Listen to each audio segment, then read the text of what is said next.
Hey, I'm Chris. I'm an ex-evangelical worship pastor who ended up working in porn. So I haven't done one of these videos in a while, and I'm very thankful for all the awesome comments I've gotten from my deconstruction video.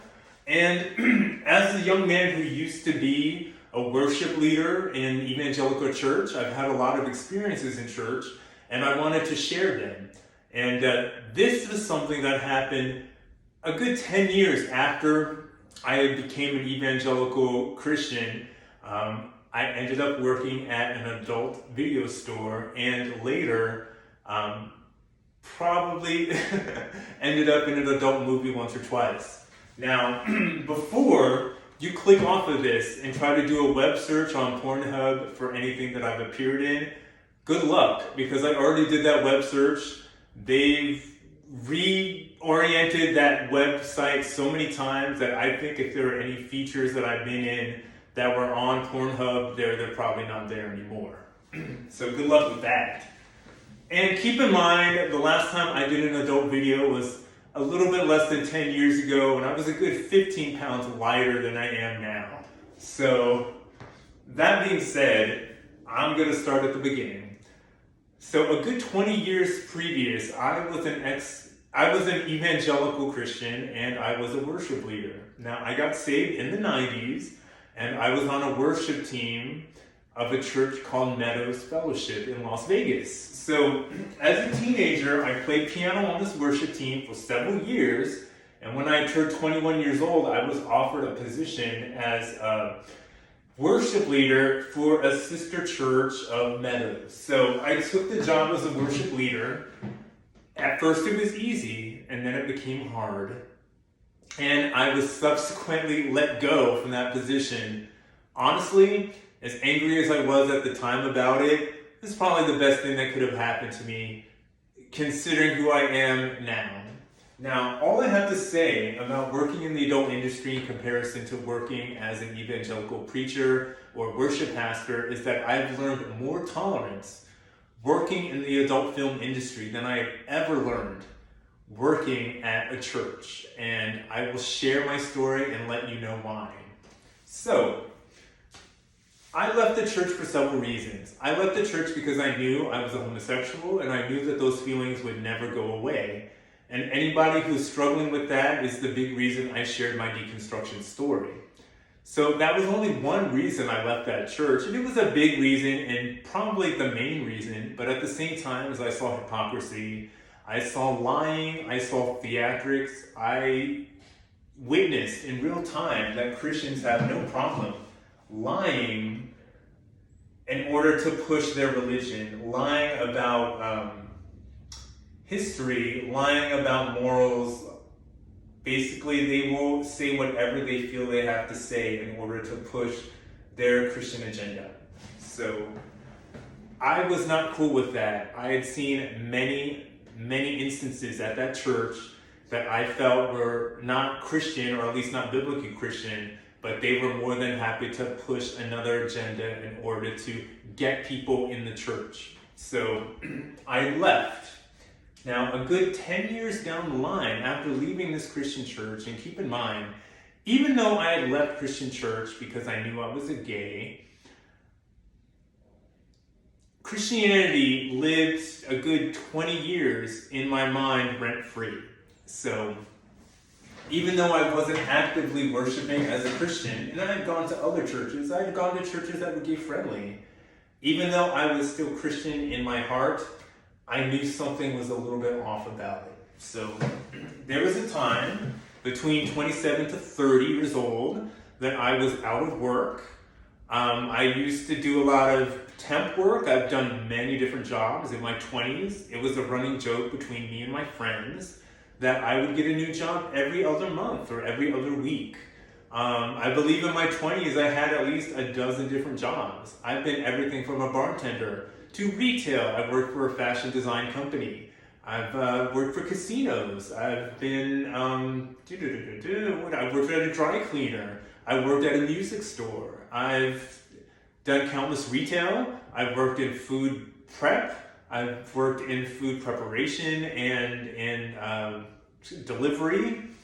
basically I've done a whole bunch and I haven't even covered like the tip of what I used to do in my 20s as far as jobs, because there's just far too many to name, and if I actually stopped and took the time to inventory it, I would be shocked at all the skill sets that I have taken with me throughout the years. But more than anything, working in the adult film industry has taught me to not judge people, to meet people where they're at, to understand, to not poop on somebody's parade, to not yuck somebody's yum. And that's a phrase that's used to say, hey, what is attractive to me, what is sexual to me, may not be sexual to you, but don't judge me for what I find enjoyable or pleasurable. So these are things that you will never, ever learn in a Christian church. You will never learn tolerance for other people. You will never learn tolerance for other people's beliefs.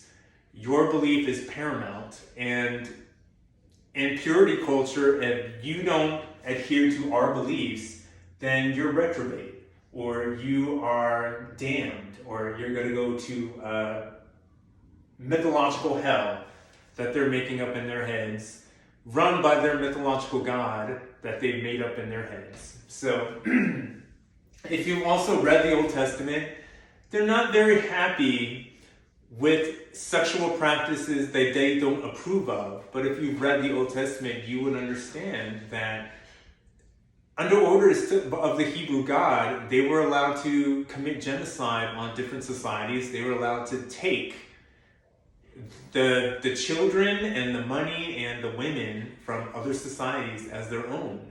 So if Levitical priests in the Old Testament are allowed to take 20 virgins for themselves, I wouldn't exactly say that that's a great example for purity culture. It's sick, and it's what they believe in faith really happened. Now, did that really happen? Did God really tell Levitical priests that they were allowed, by the authority of God, to rape children?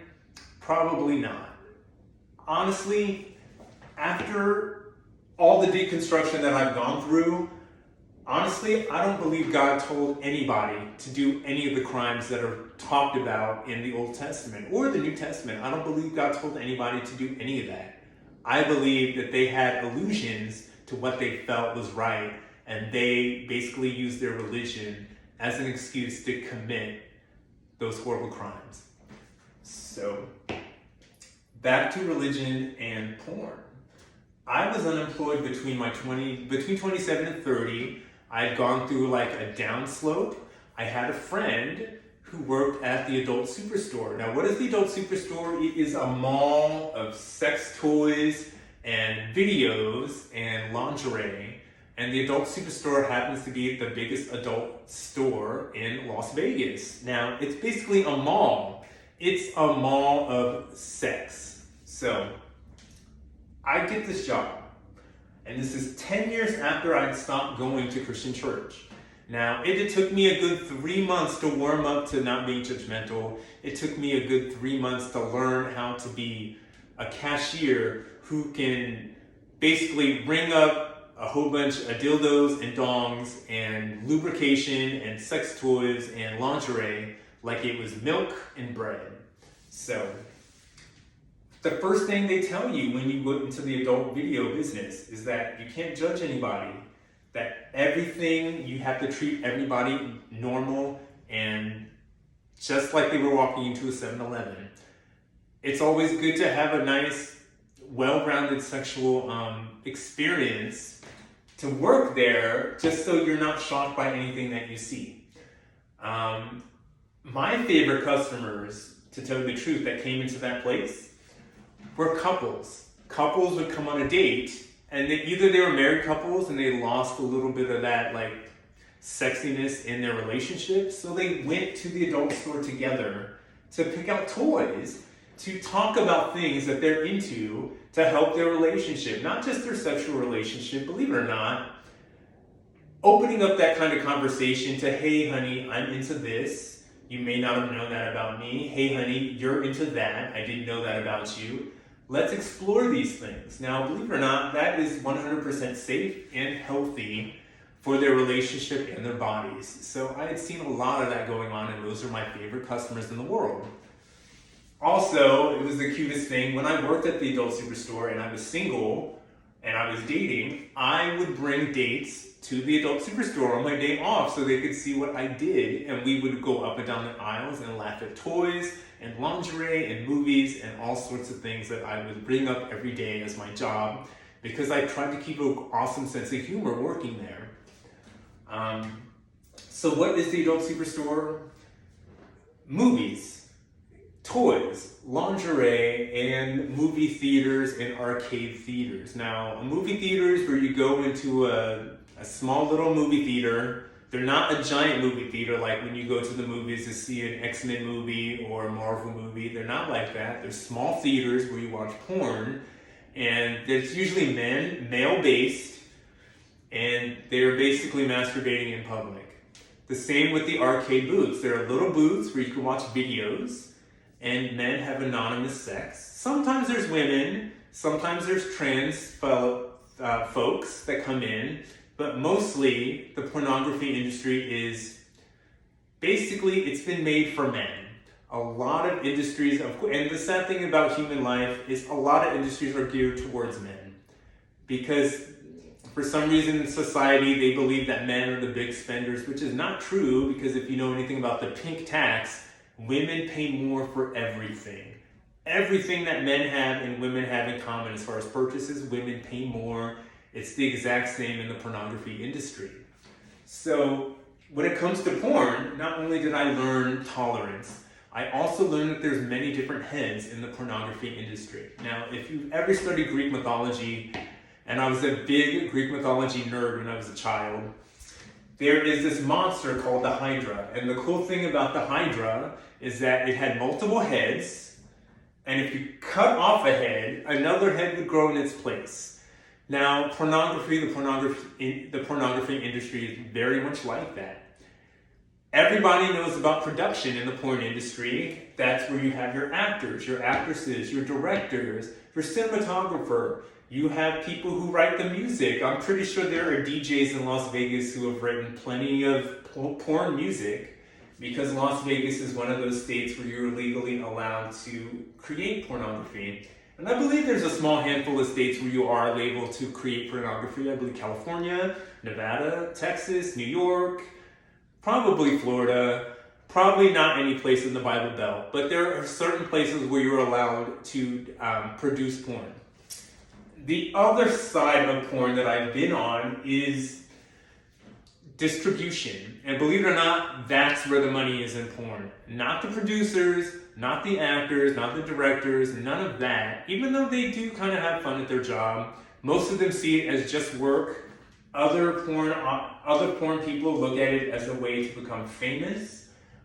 It's a way to kind of cater to their ego. I've met a lot of porn stars to where they really just want to be noticed and seen for who they are in public and congratulated for it. And the funny thing is, working at the adult video, at the adult superstore, is that several of my coworkers were professional porn actors and actresses, and they had worked in retail just to kind of get out of that, but to stay in the industry and to use their knowledge in production in order to basically get paid a little bit more in the distribution aspect. So one of my coworkers was named Robbie Bentley. You may have seen her features. I believe you could still find her videos online. We worked together at that porn store, and then later on, after we had both left the adult industry. So working at that porn store, I had worked there for a good 4 years until I was kind of fed up with it. And I went to school to work in the medical field, and I did work in the medical field for several years until I was kind of done with that for a while, and I went back to the adult superstore for one more year. And that last year was a nightmare because I had gone from having a real career in public medicine to back to the adult superstore, back to selling porn and sex toys like it was eggs and milk. Beep, beep. Being that cashier all over again. Again, I was more than happy to direct people who were coming in to buy toys, to work on each other, to work on their relationship. That's beautiful, it's intimate, it's nice. But there's drug use, and there's public sex. There's a lot of creepy things going on in adult stores that you would probably guess do happen there. And that stuff got me fed up to where I finally got myself fired because I was kind of being a dick. But after I left at the adult superstore, me and my porn star friend Robbie were still friends. So I got to see other aspects of the adult industry that I would not have seen at the adult superstore. My friend Robbie went back into being an actress, and she became a working girl. And because of my relationship with her, I had done those things as well. I was a driver for her as she would do her job as a working girl. I would drive her to the place, from her place to the hotel, and then from the hotel back to her place. I was her driver. Honestly, I wasn't really making good money at that. I was scared for her. I wanted to make sure my friend got home safe. So it's the only reason I even did that kind of work for a summer. I think I covered for her for a summer. But at that time, I had also gotten into doing adult videos. So there's different aspects, like I said, the Greek Hydra. There's different heads in the porn industry, and there's distribution and there's production, but you can also fall into doing webcam. You could be a prostitute. You can do solo videos, and fans only, that one website, what's it called? You can do that. Basically, in comparison to prostitution, webcam is safe. Those webcam girls, they got paid hella money, and all they would do was talk to men, mostly men, online about who they were as people and sexual activities, and maybe if you got a private chat room with them, they would play with their bodies while the people watched, and they would make hella money doing it. Now, purity culture would say all of that stuff is wrong. Liking your body is wrong. Celebrating sexuality is wrong. But if it's safe and it's consensual, then is it wrong? I don't think so. And after working in public health, if you're doing safe sexual activity that's not hurting others and it's consensual, it's 100% okay. So, church would never, ever, ever teach that, but it's true. Now, the funny thing about working at the adult superstore is that my church life would bleed into that job. The funny thing is there were several people from my old worship team that would come into the adult superstore, and would be ridiculously shocked that I was the dude ringing them up, because I used to play piano at church like Jerry Lee Lewis, and everybody knew who I was at my church. So when Brad, the sound engineer, who was also a fireman, would come in and buy porn, and then he would come in and ring it up and see that, oh my God, you're the guy who used to play piano at the church that I used to do the EQs on. They would be shocked and embarrassed and all these sorts of feelings that they didn't really have to feel, because I would always tell them at the register, it's like, yes, I am that guy. I was that worship leader at your church, and yes, now I'm doing this job because I couldn't find work anywhere else. It's just the reality of the situation. And they didn't want to be judged. They knew I was a Christian or was a Christian, so they would immediately come up with excuses. Poor Brad. Brad was somebody else. Anyways, worship engineer, sound engineer dude. Gosh, what was that dude's name? Maybe it's good that I don't remember his name.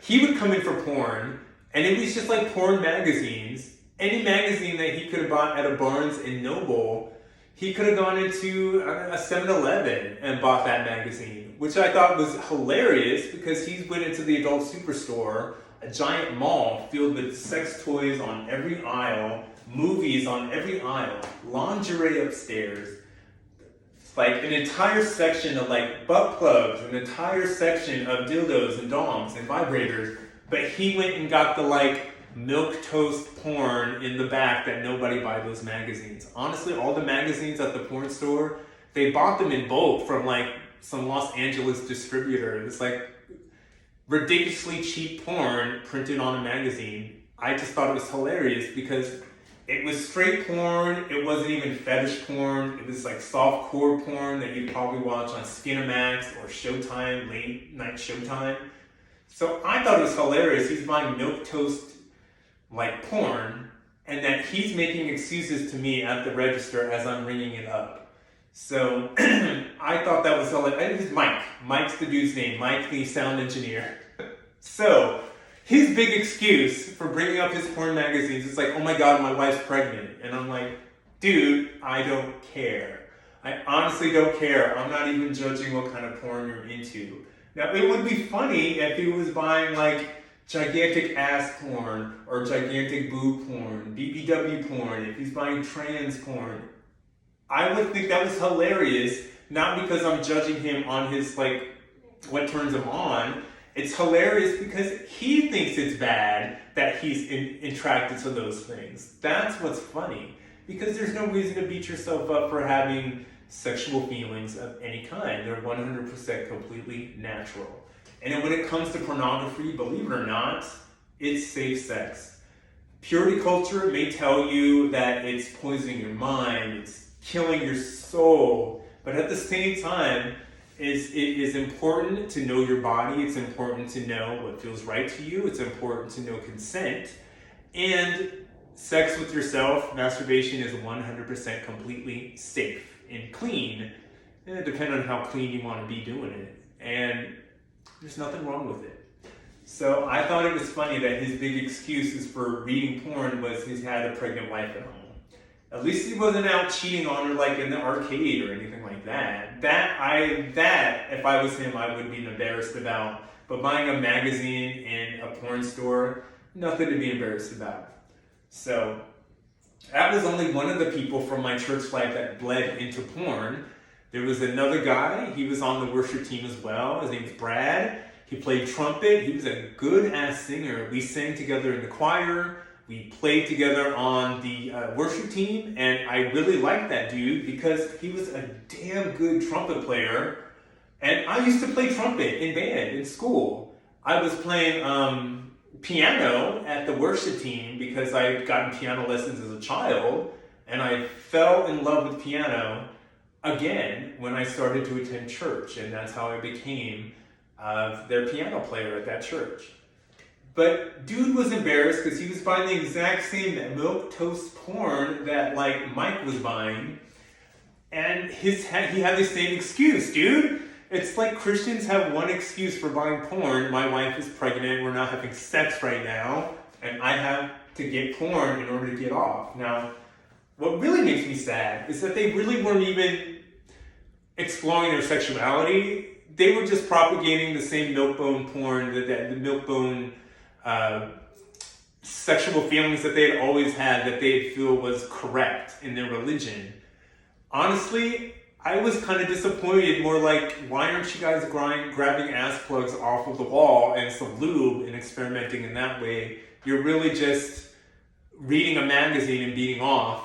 It made me sad that they didn't even have the imagination to have imagery in their mind that they find as attractive sexually. That they needed a magazine in order to get off, that they didn't even have that big of an imagination in order to do it themselves. Now me, I'm an artist. I could paint, I could play music, I could draw anything I could see with my blind eye on a page. My imagination is as big as the universe, so I never really needed porn or toys or anything like that when I worked at that adult store.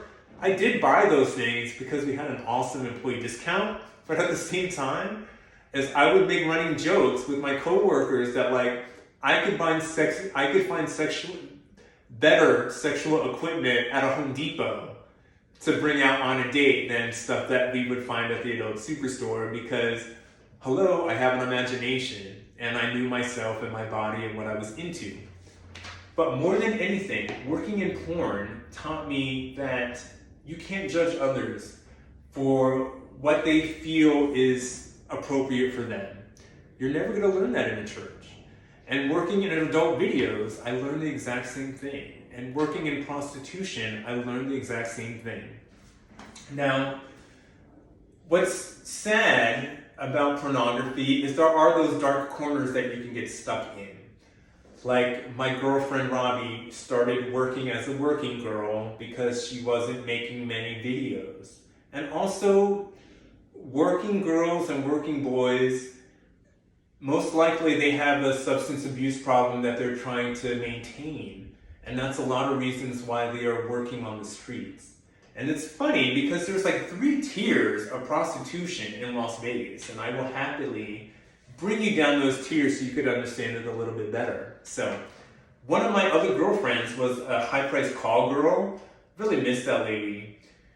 But she broke it down to me. I met her at a pool party on the Strip. Believe it or not, I used to go to these pool parties. They have these huge pool parties in the summer on the Las Vegas Strip. And when you get a pass and you go in, you meet the most interesting people.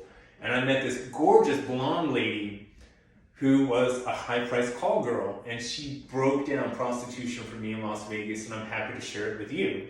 So you have 3 grades of prostitutes. You have the high tier, the middle tier, and then the lowest tier. So the high tier of prostitutes in Las Vegas are your high-class, expensive call girls. Now, if you go on the Las Vegas Strip, there'll be these random people handing out cards. They snap their fingers and they hand out cards. And all the cards have a picture of a girl on them and a telephone number. And what you do is you call the service and they will send a girl to your room and she will entertain you. Now, in order to do the service, it's a good $200 to start to just get the girl to show up, okay? After that, after the girl shows up, you negotiate the rest, what you want her to do, what you want to do to her. You negotiate the rest of the money with her as far as what her pay scale is. But that's how it works to be a high class call girl in Las Vegas. You call the service, they send the girl, you pay the $200 for the service, and then the rest of the money goes to the girl, depending on how much that you want to spend or what you want to do, and vice versa. Honestly, dude, it's an expensive service. You're paying, I don't know, over $500 up to $1,000. These women are making good fucking money, and they're safe and they take care of themselves. There is also legal prostitution in Las Vegas. You can go out to a ranch. I believe the Bunny Ranch was just sold, and it's $1 million property where you could go find women and pick out a girl. They'll bring out a line of girls. You get to pick out a girl and she will entertain you for hundreds of dollars for a very short time. And the cool thing with that service, if you want illegal prostitution, if you want to go to a legal brothel in Nevada, those girls are tested. If you're a sex worker, they are tested. They have to go to the health district or a private doctor weekly to be tested for HIV. Now, when I left the adult superstore and I went to go work for a clinic, that clinic just so happened to have a contract out with the Bunny Ranch, and the girls from the Bunny Ranch would come to our clinic to be tested for HIV. I really wish we had had the rapid test back then, because that would have helped them out all the more to be able to work daily. But basically they would come in weekly and they would find out that they were HIV negative, and they would go back to work and continue to make that money. Now, this is all the high tier of prostitution in Nevada. Tier 2. So let's say you're visiting Las Vegas and you're at the bar and you're having drinks and you're gambling, and let's say you won some money and you meet a really attractive woman and she's all over you. She thinks you're sexy. She thinks you're a total player. And let's just be a little honest, maybe you're not that sexy, maybe you're very plain looking, but she makes you feel like a fucking king. And you have drinks, and you have a talk, and she's like, let's go back up to your room. That woman will drug you, and she will steal all your shit. That's prostitute tier 2. The girl you meet at the bar, at the casino bar, not at some random neighborhood bar. Let's say I'm going to go to the bar around the corner from my house. and have a couple drinks on my way home from work. That's not that bar that you're going to meet that girl. You're going to meet that girl at a casino, at the bar in the casino. And you will be a guest at that casino. She will make sure that you have a room there so you can go upstairs and she could drug you and steal your money. You're going to get real lucky if you're not beaten up by her pimp and then they rob you together, because that happens too. That is tier number 2 of prostitutes. So if you're in Vegas and you meet a girl at a bar, be just a little wary. Don't drink or take anything that they give you, just in case. And realize that you're not that beautiful, you're not that handsome if she's all over you. If you're ugly and she's telling you you're beautiful, dude, there's a thing there. There's a thing happening there. So, prostitute number 3. This is the lowest of the low as far as prostitution in Las Vegas. This is the girl on the street or the boy on the street. And these prostitutes, usually they're fighting addiction, they're fighting homelessness, they have real issues. They were put out of their house, they were screwed over by religion.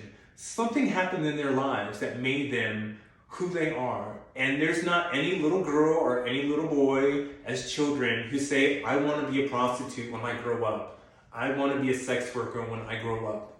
None of those people had made that choice to be in that way. None of them had made that choice to be in that vocation. None of them had grown up saying that I'm going to be a sex worker, or I'm going to work in porn. I'm going to turn tricks so I can get high. That's not what they had planned for themselves. Most likely they are a victim of their bad choices, or they're a victim of circumstance, and now their bad choices have made them stuck in that place. So those girls and those boys make me ridiculously sad, because I've known many friends in the day who would end up in addiction who have died. And currently, I work at a clinic in my present life now. I work at a clinic that services the homeless. And a lot of our clients are turning tricks on the street just to supply their habit, just to keep going every day. And deep down inside, I think they've lost a little hope because they feel that there's no way out for them. Now, this is not the life that they had signed up for. This is not something that they wanted to be as children.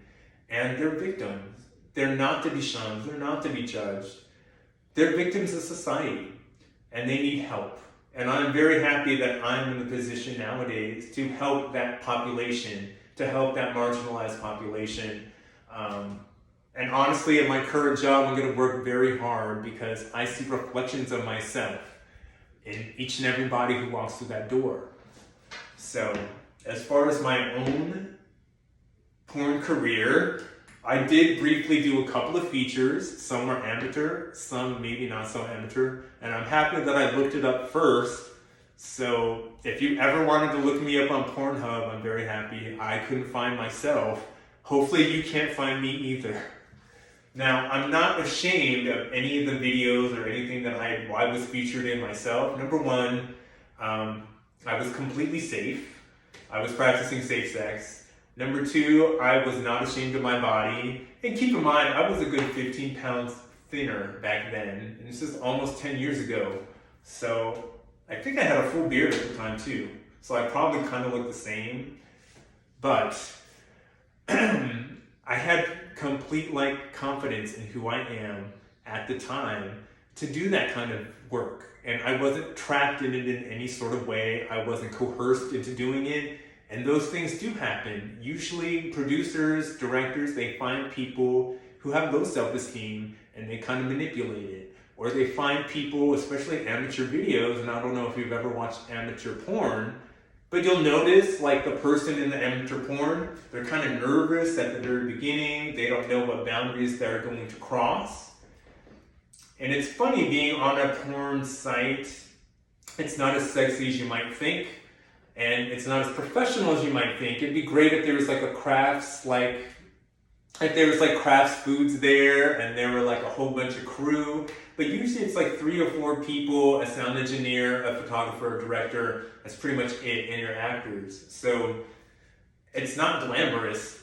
And honestly, in between the scenes, that 20-minute sex scene takes maybe an hour or so to film. And there's a whole bunch of breaks. Sometimes at the beginning of the video, like the person looks like fine, they look normal. And you'll notice at the middle of the video and the end of the video, they're high. They stopped in somewhere in the middle of the video so they can get high and get a little bit loose to film the rest of the scenes. So that's common. If you've ever heard of the Girls Gone Wild videos in the 90s and the early 2000s, that's exactly what they would do. Producers would go to a college campus, they would get children, but of age, like if you're over 18, you're allowed to be in porn, or over 21, you're allowed to do it. But it doesn't mean that you're like mentally like fit to do that kind of work, or that you're even prepared. And also they would like, in a predatory way, get you drunk in the Girls Gone Wild videos in order to make you loose so you get naked on camera. Now this is how amateur porn works. They get somebody who's been thinking about doing porn, and then they get you high, and then you're doing fucking full porn. So it's predatory and it's dangerous. Honestly, I would say do webcam if you have any ambitions to do pornography, because that can transition into you making a whole bunch of money. You don't have to touch anybody. It's 100% completely safe. If you have an imagination, if you don't judge people, and honestly, half of the clientele that does webcam, that calls, dude, they really just want someone to fucking talk to. They really just want company. And believe it or not, even regular prostitutes on the street will tell you that their clientele really just wants human contact, human company, more than they want full-on sex.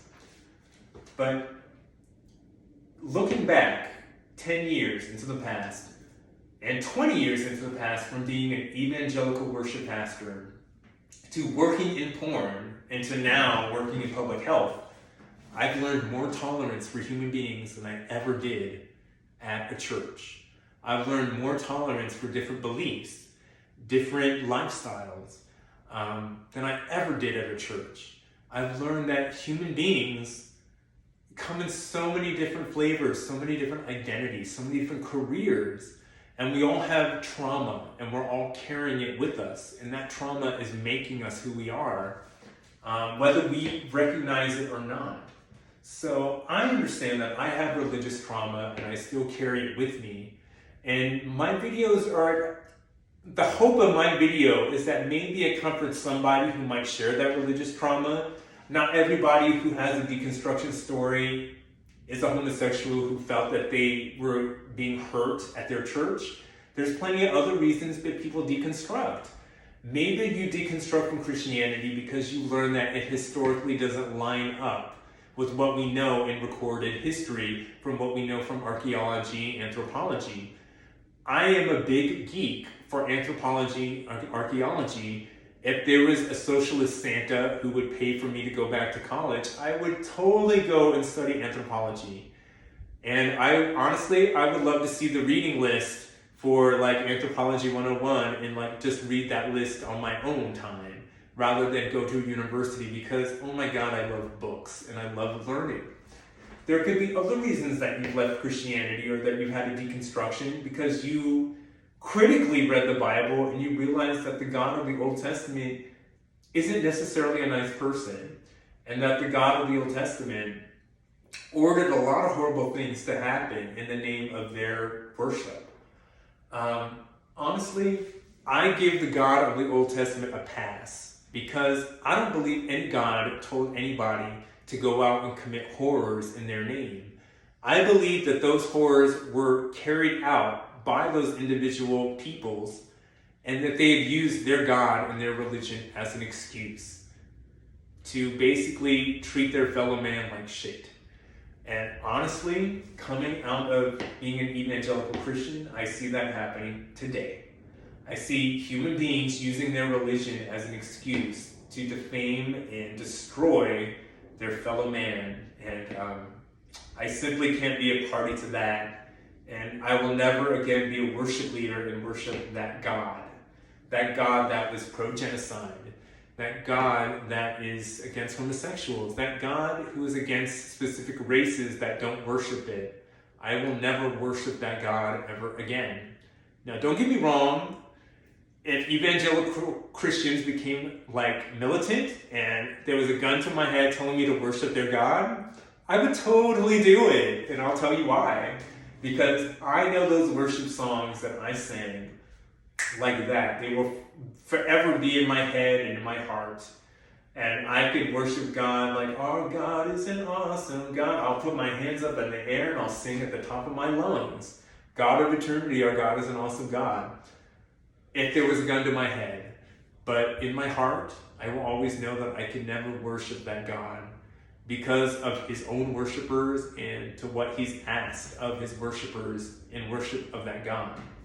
And if anybody knew where the biblical God Yahweh, the origins of it, I believe it's the Shasu, were the mountain people that originally brought the Yahweh worship to the land of Canaan, and they later became the Israelites. This is not written about in the Bible. This is all archaeology. This is anthropology. And if you learn a little bit about the origins of religion, then it's not so intimidating. It's not going to control your life if you have a little understanding of something. It's funny, the more you learn about a specific subject, the less power it has over you and the more power you have over it, or at least your own life. To where the influence of a religion, after you've learned about it and its origins, you're like, wow, I didn't know that about that religion. I gave it way too much power over me. And that's when I realized. And I also realized after working in porn that it's wrong. It's wrong to judge people. It's wrong to be a hypocrite.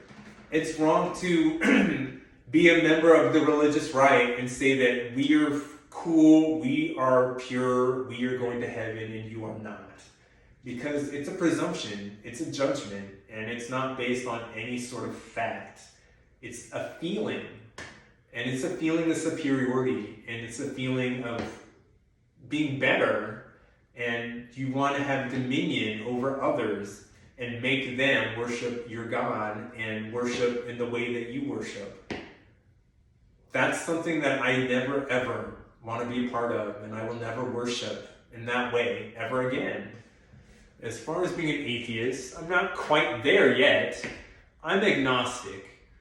Leaving Christianity, leaving evangelicalism did not make me an atheist. It made me open to the idea that there could be no God whatsoever, especially since the chosen people of God are assholes. It's made me see that that whole universe, that whole way of thinking, that worldview isn't 100% what they say it is, and it's not 100% correct or historical.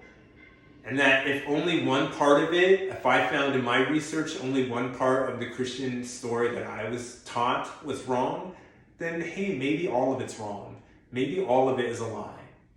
So me understanding that and studying different religions have opened my eyes to tolerance, have opened to my eyes to my fellow human beings, and to not cut them off and to not judge them because of some sort of imaginary deity that we've made up in our heads.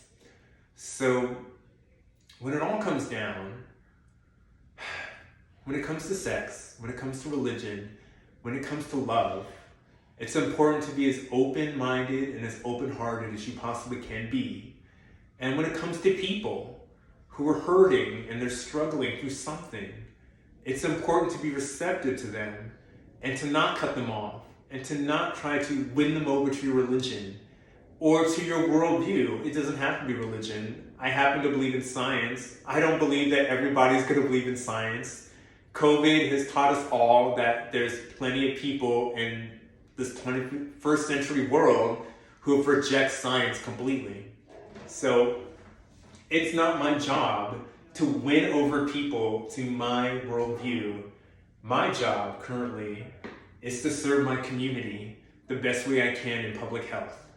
And I hope I inspire anybody out there who's struggling with either homosexuality and religion or struggling with any kind of sexuality and religion or purity culture in and of itself, to not be so hard on yourself, not be so hard on others, and to learn that what's right for you may not be right for other people, and just to freely love and not judge, because you will be a better person and you might serve your deity a lot better by being a better human being to your other fellow human beings. I hope I didn't take up too much of your time. I hope I didn't ramble too much. This is the second take of this video. I did this video in the forest, and it was really pretty. There was a nice little river floating behind me, and then when I finished the video, I found out that like none of the audio was captured, so it's just me talking like that for a good half hour. So I hope you understand and know that I am there for you if you're an ex-evangelical Christian, and that you are not alone. Big hugs, health, and happiness from Las Vegas. This is Chris. I was a worship pastor, and I was a porn star, and now I am in public health.